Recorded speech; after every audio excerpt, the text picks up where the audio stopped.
Yeah, so I am managing director at IMC. It's my day job.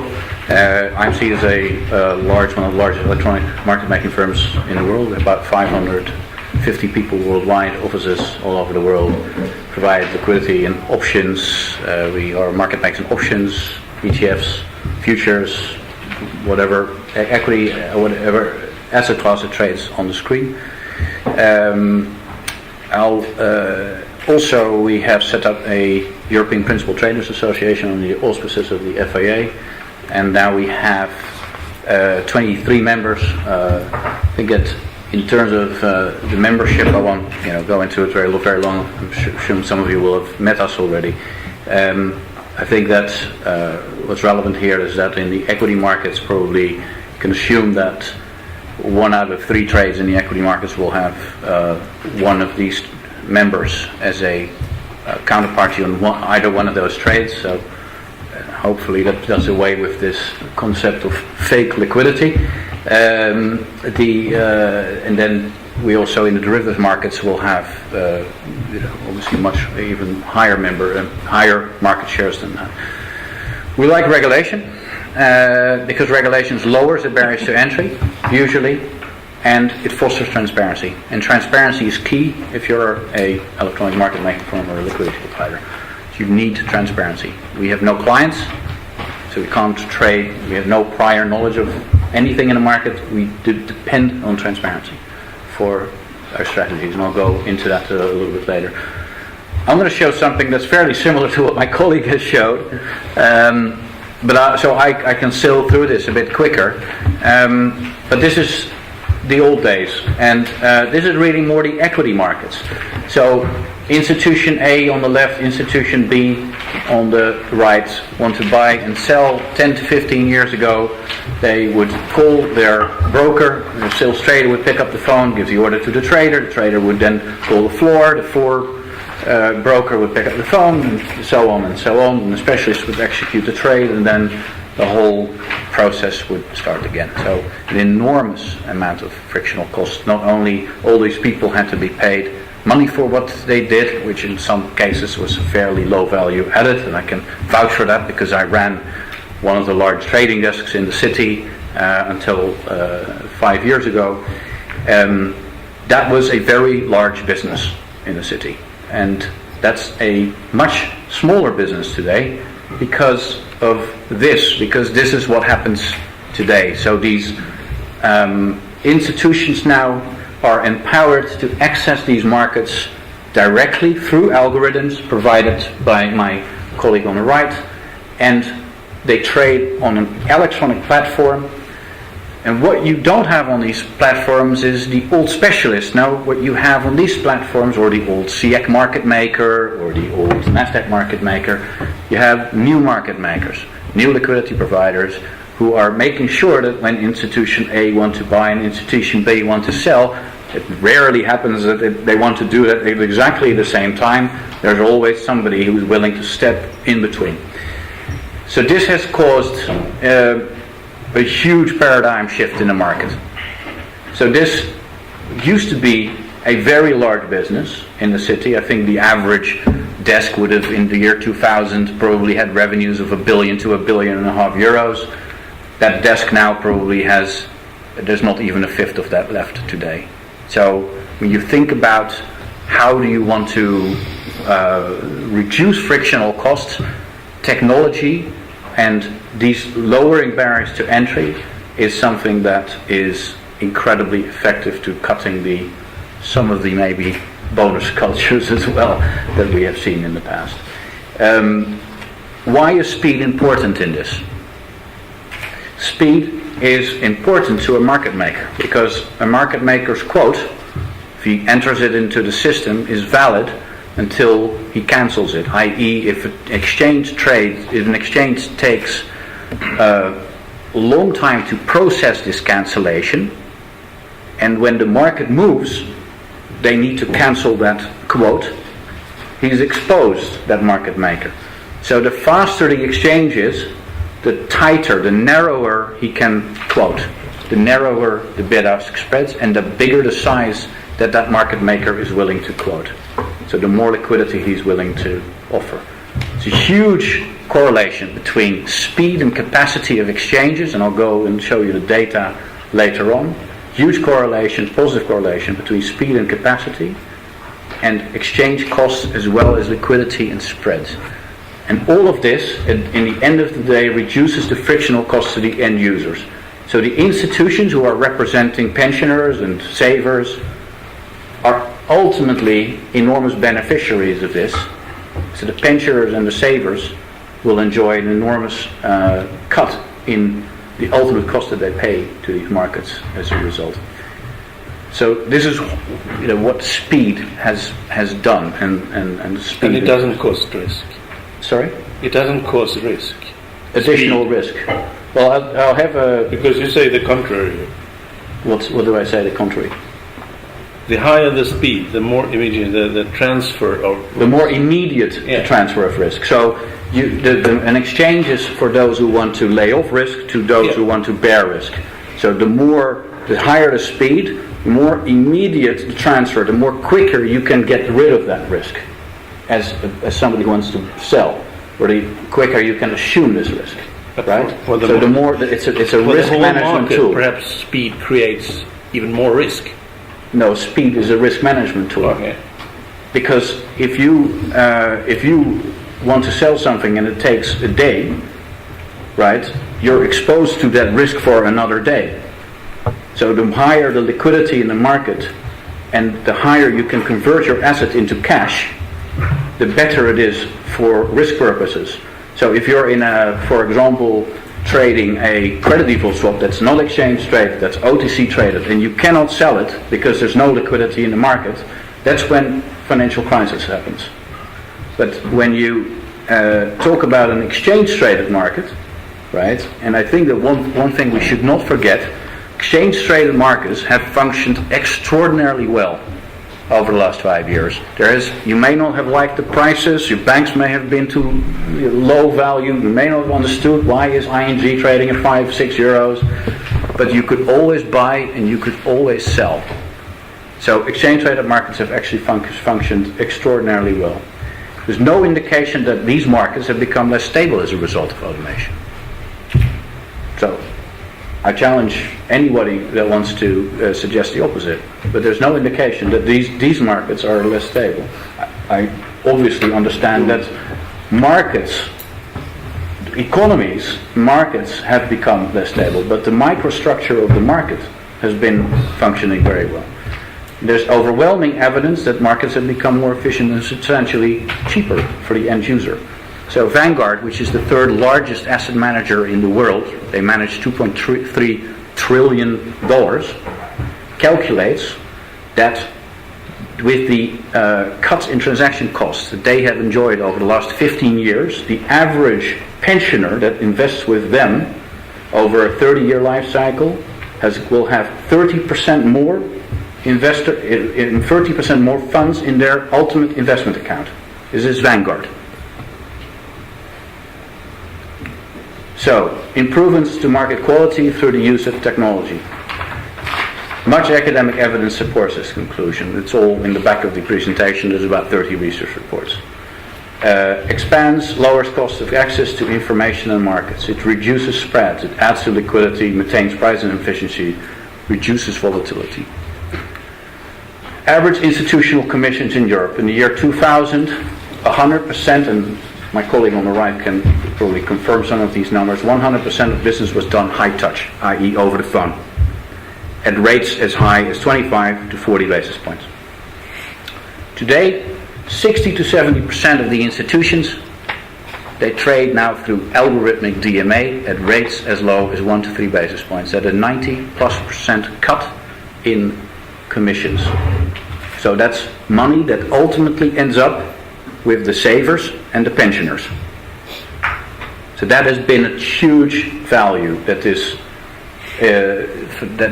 we have seen emanate over the last 10 to 15 years. Oxera, which is a study sponsored by the Commission, coming to similar conclusions. Institutions will also tell you, well, the actual cost, the actual commissions is not the only cost. The other one is market impact. This is a study, or this is actually data by ITG, which is the largest collector of data and makes this data available to institutions. They look at market impact. I mean, how much does it cost to buy 1 million shares of stock XYZ or sell 1 million shares of XYZ? That has also gone down steadily over time. So a huge decrease in costs. Liquidity, and I know we talk a lot about liquidity, but it is still very relevant. This is what capacity and speed has done to liquidity. This is data by Xetra. It's actually just the 8 largest stocks, but if you look at it throughout the whole market, also the smaller cap stocks, you will see a similar decrease in cost. So how much does it cost to execute €1 million worth of those securities 10 years ago and now? So in Bayer, you've seen a 60% cut in cost, i.e. that is because of this added liquidity. And again, liquidity, the concept is about how much does it cost me to convert a financial asset into cash immediately. That's liquidity. Huge improvements in liquidity. That's the same for Xetra. That's the same for the FTSE, the top 8 stocks in the UK. That's the same for the CAC. It's the same across the world because of speed, because of higher capacity of exchanges, and because of lower barriers to entry and new entrants. An interesting one I always find is the Tokyo Stock Exchange, because in 2010 they went to a new system, from a very slow system to a much faster system. The system was called Arrowhead, and they analyzed the data 3 months before the introduction of that system and 3 months after the introduction of that system. It showed that the liquidity in the order book, so the depth of the order book, how much people could buy or sell in that order book, increased by, as a result of this, by between 62 and 139%. So, if we seriously consider a minimum order resting time to slow the market down, you will see these arrows in reverse in Europe. It is every single growth market today, every single growth market, South America, Asia, is investing in technology, because technology adds to speed, lowers trading costs, lowers frictional costs. In Europe, we're actually contemplating slowing exchanges down, so you will see the reverse happening. Role of high-frequency trading, again, as my colleague on the right mentioned, it's an evolution method used for decades. Many of our firms started as locals or started as market makers. IMC, we started about 25 years ago as a market maker on the Dutch option exchange. That market went electronic. On the option exchange, we had to have people that were very quick, because the quicker you were, the more trades you did. We traded at high frequency those days. Then, as liquidity providers, then the markets went electronic. A huge democratization of markets, we like to call it, because it lowered barriers to entry. The first bids and offers we did were manually into the system at 10-cent spreads in the options. Today they trade at 1 cent spread. We had to learn a completely new skill set. Again, a huge democratization of markets.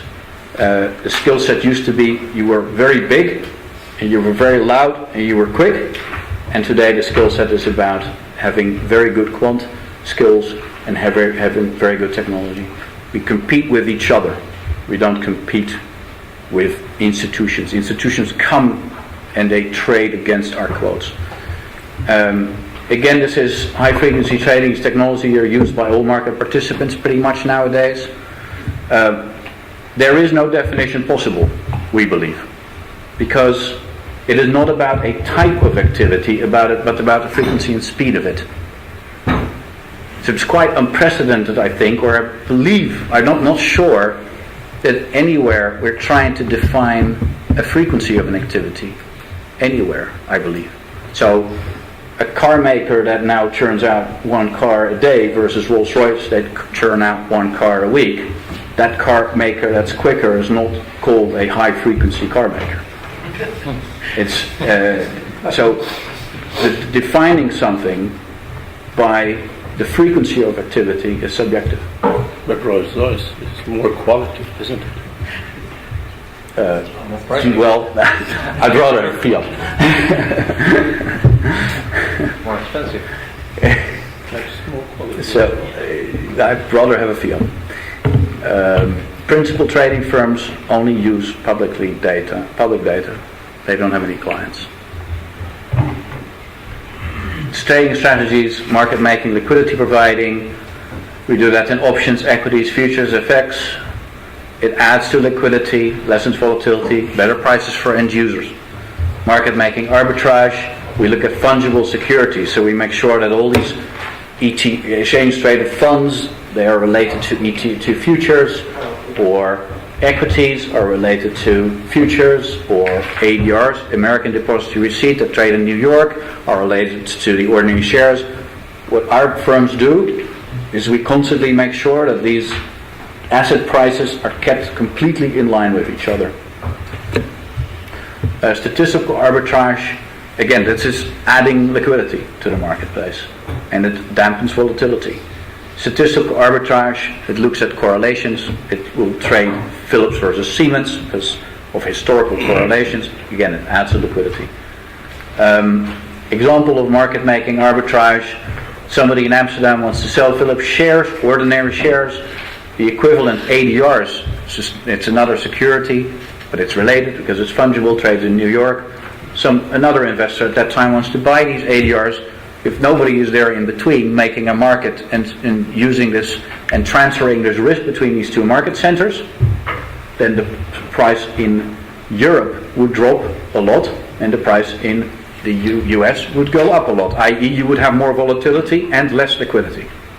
Do we That's have what our less firms do. volatility in the market today? Because I'm constantly following the market here and it's going like this every day, more or less.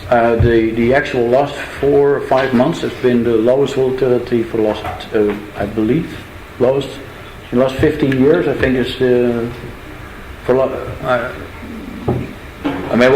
it's the lowest volatility 6-month period we've seen over the last 6 years. And again, the question is that volatility introduced by these micro structural factors? I have some charts in the end, which we'll go into this a bit. Very oversimplified view of the market. Why is this ecology as a market so good? Fundamental investors look at a 3+ year time horizon. They only look at fundamentals. If everybody would only be looking at fundamentals, you'd virtually never have a trade, because they'd all be buying the same thing or selling the same thing right at the same time. So that's why you have people who look at catalysts, who look at technicals, who look at different things. They find each other as counterparts. If you only have intraday traders in the market, wouldn't be a very healthy market either, because there's nobody to provide their liquidity to. The fundamental investors would suffer if there's no intraday trading in the market, because there's nobody to consume liquidity from.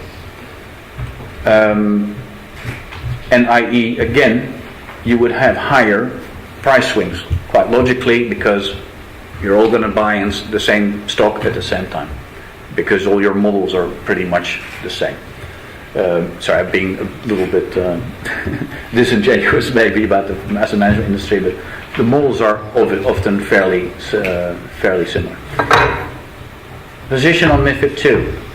We believe the regulatory environment should regulate all direct market participants. You should not have a situation where market participants don't have to be regulated. We think this environment should promote sound risk management to make sure that people bear risk that they can bear, and also support resilience and safe markets that can continuously open for people, and as a result then people have the confidence that whatever they're buying they can liquidate quickly if they want. At the same time, we should also preserve all these huge gains we've made through automation and competition. Substantially reduced trading costs, reduced bid-ask spreads, higher liquidity and lower barriers to entry. So when we look at MiFID, there's actually probably about 85% that we support. Regulating on electronic platforms so that everything is more transparent, lowers barriers to entry again. Regulation of market access, that's what I alluded to earlier on. Strong risk controls, harmonizing those, clearing competition, bringing more OTC traded derivatives onto exchanges. We think that MiFID could be more ambitious when it comes to best execution requirements, when it comes to transparency, consolidated tape. But we also believe there's some better alternatives for some proposals. Continuous quoting obligations and order to trade ratios being one. And I have to admit there's one proposal that that is not in the Commission's proposal, but we believe is going to be very detrimental to liquidity and market efficiency. And I hope I've shown that in the Japanese example, which is this idea about minimum order resting times, which will be tremendously harmful for liquidity spreads and all the good things that we've seen. Article 17, risk controls, makes a lot of sense. Disclosure makes sense, but there are some practical implications. Risk controls for brokers makes huge amount of sense. It's all strokes as well with our principles. Quoting obligations. We believe that quoting obligations we believe, again, as I said, regulators should ensure market participants have effective risk controls and ensure that markets are stable and resilient. Imposing a quoting obligations on a subset of firms to effectively continuously bear risk whatever happens in the market, we believe is completely unprecedented in any piece of legislation. So this is the same as asking the banks, who are, by the way, underwritten by all of us, whose risks are, by the way, underwritten by all of us,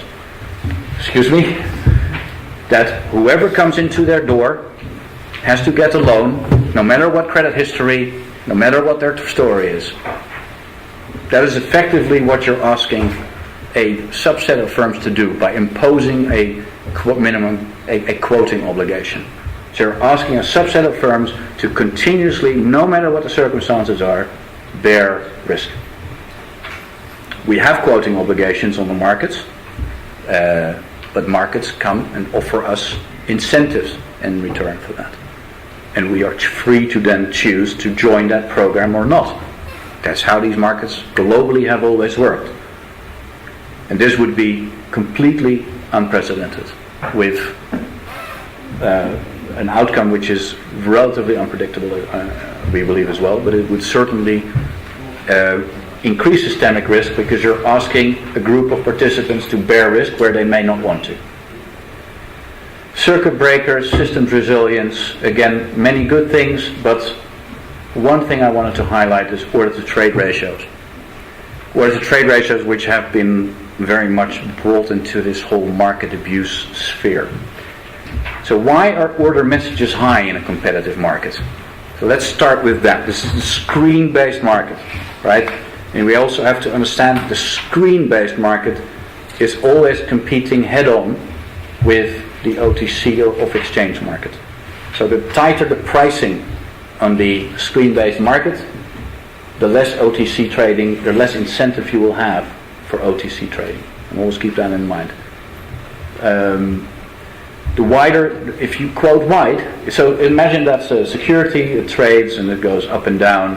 If you quote wide, like on the first side, you only need to update your quote a few times a day. But if you quote very narrow, you need to update your quote many, many times a day. So the narrower your quote, the more updates you need. So that's a direct result of competition, and that's why this order to trade ratios have gone up. But at the same time, hopefully, as I've been able to show, so has liquidity, and so have many other things, many other positive benefits as well. What determines an order to trade ratio? Well, if I'm quoting very narrow, but there isn't much volume coming down, i.e. the stock is relatively, or the security is relatively illiquid, the trading volume is low, the order to trade ratio will be very high.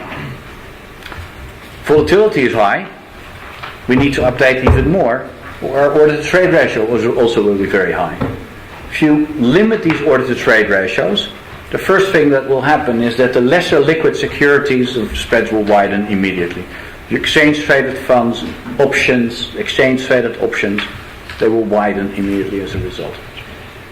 If tick sizes are wider, order-to-trade ratios are lower. But then, wide tick sizes, more of exchange trading, higher cost to the end users. Typical order-to-trade ratios for an electronic exchange. So a liquid equities exchange, liquid, incumbent, one of the large exchanges will have order-to-trade ratios, and the total trades they do and the total orders that they transact in equities of about 10 to 1. Nothing to worry about. But if you're a startup exchange, so you want to start a new multilateral trading facility today, you want to compete with an incumbent to try to drive down costs and what have you, you will need much higher order-to-trade ratios, because there isn't much volume coming into your exchange, but you do have liquidity providers who are always managing to quote the best price. So if you would have, if the current market abuse directive proposal 250 to 1 would have been enforced over the last 6 years, there would be no Chi-X, there would be no BATS, there would be no new initiative MTF in Europe. And as a result, exchange costs would be higher. There would be no competition. So it kills innovation, it kills competition. The other thing it kills is exchange-traded derivative markets. Some exchange-traded derivative markets, options market, have order-to-trade ratios of 12,000 to 1. Because there isn't much volume. So you're making maybe a market in 400 different option series on one security. And some days, a few of those won't trade at all. But you will always update your quote. So whenever somebody decides, now I want to buy or now I want to sell, they get the exact right price at that point in time. So if you limit the order-to-trade ratios, exchange-traded derivatives markets are almost impossible. So you will have, and again, exchange-traded derivatives markets, option markets, about 20% of all volume actually trades on the exchange. 80% trades off exchange in the OTC market, off exchange market.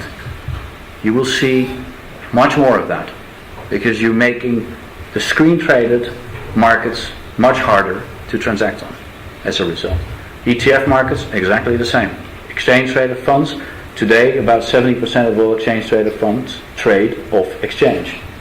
The exchange provides a mechanism for people to trade on the exchange, on the order book, in the lit and transparent market.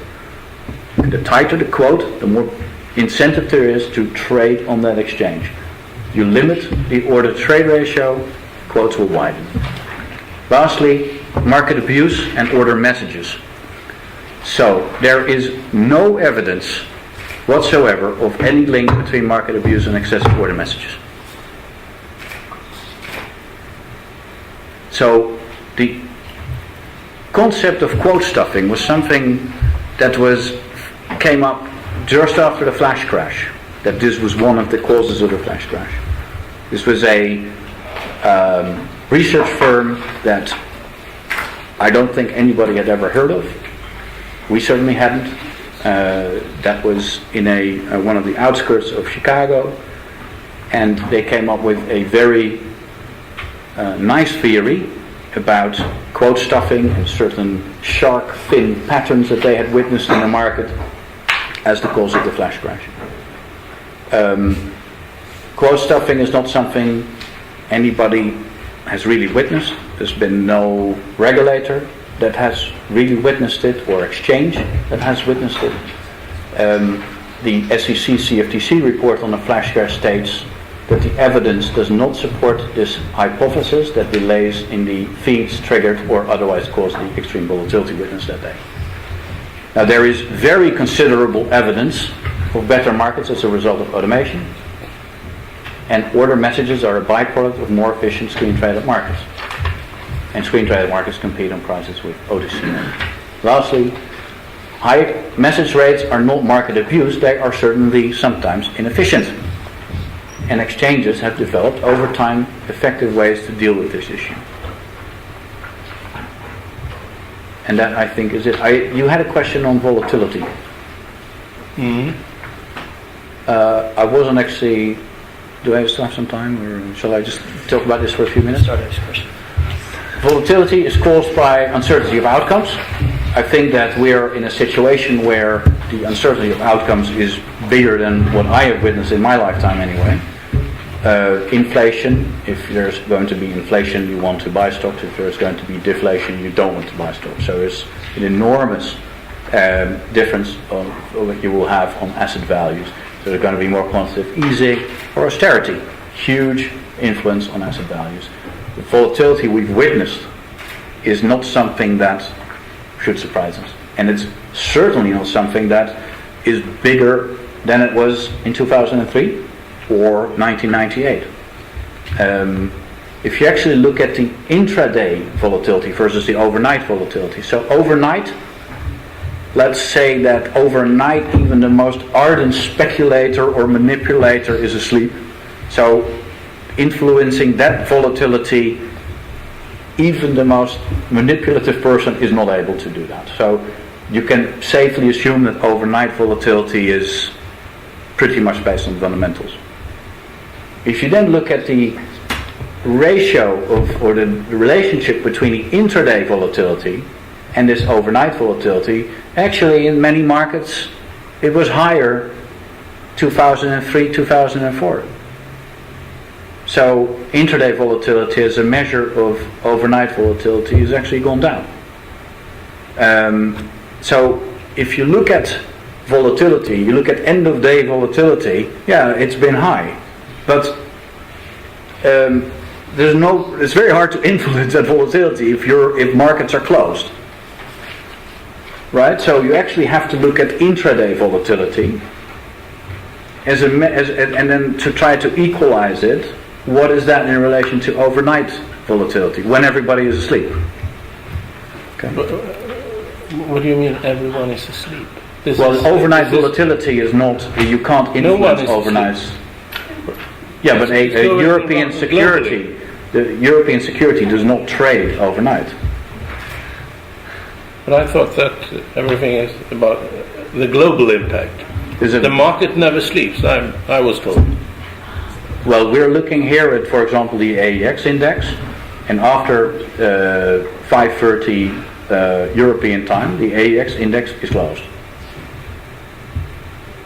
And there's trading for another few hours in New York, which is in some of the securities, but by and large, all those securities, the future doesn't trade overnight, and the vast bulk of securities do not trade this overnight. Smartphone, I have all the markets here globally. They are trading all. Yeah. But the markets when are I'm open. asleep, they are trading here. Well, in the US they are, but not the AEX. But not the AEX. So, Tokyo Stock Exchange looks at non-co-located clients. So they looked at a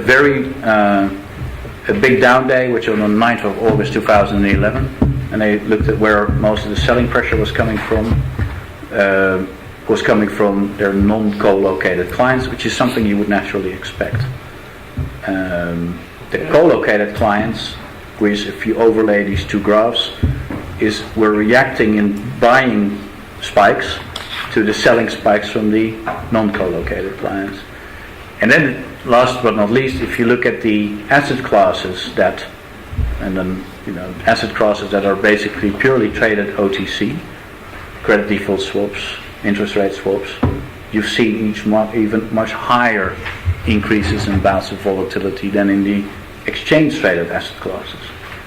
So again, this obviously is not a high frequency asset class because it's purely traded OTC, but the volatility spikes are much higher than what they are in exchange traded asset classes. So the whole idea of this adding to volatility is, we believe, flawed. Okay. Thank you very much. Thank you.